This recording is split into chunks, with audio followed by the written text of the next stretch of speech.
Hello, আসসালামু আলাইকুম সবাইকে। ফেরদৌস বয়েজ ব্লগে শুভেচ্ছা। আশা করি আপনারা ভালো আছেন, আমিও ভালো আছি। এই তো ছাদে চলে আসছি, ভালো লাগছিল না বিকেলবেলা, ছাদে চলে এসে একটু ভালো লাগবে।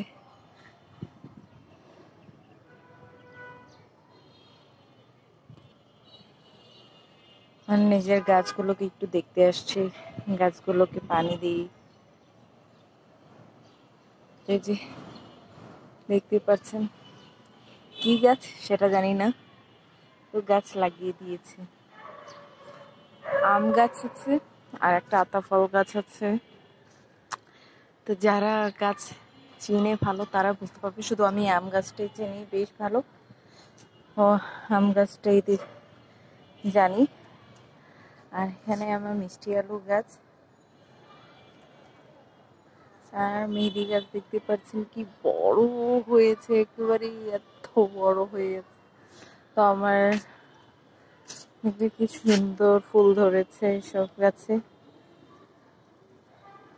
নিজে বাসার বাগানগুলো সৌন্দর্যের জন্য এইসবই খুবই দরকার, অনেক সুন্দর লাগে।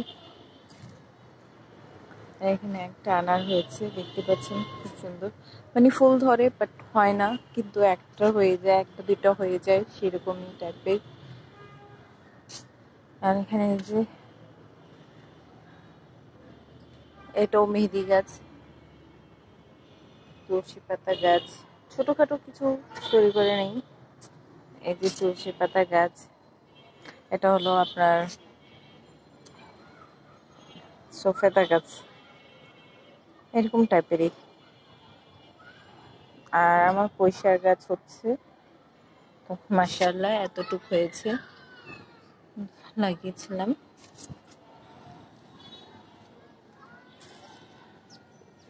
এই যে পয়সার। আর এটা কিসের গাছ যেন জানি না, তো হয়ে গেছে। মনে হয় আমার শাশুড়ি লাউ গাছ লাগিয়েছিল কি করলা গাছ, সেটাই হয়েছে, আই ডোন্ট নো। এই তো ছাদে বসে সব দেখে ভালো লাগে। আশেপাশে পরিবেশটা খুব সুন্দর। আমার মেহেদি গাছগুলো প্রচুর, আমাদের ছাদে মেহেদি গাছ প্রচুর, কিন্তু এই আম গাছে আম কবে ধরবে জানি না।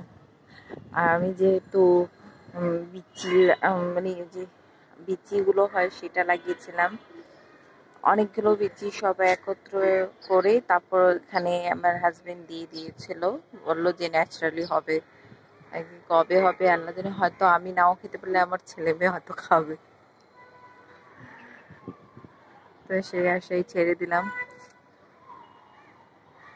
যাক বড় হোক। সুন্দর লাগে নিজের ছাদে কিছু বাগানগুলো, খুবই সুন্দর। আমার পাশে বাসাটা খুব সুন্দর বাগান, ওনার ছাদ তো পুরো ভরা বাগান দিয়ে, কি সুন্দর, এত সুন্দর লাগে পাতাগুলো সবুজ সবুজ, এত ভালো লাগে। এটা হলো মিষ্টি আলুর পাতা, তো এটা আমার শাশুড়ি লাগিয়ে দিয়েছিল,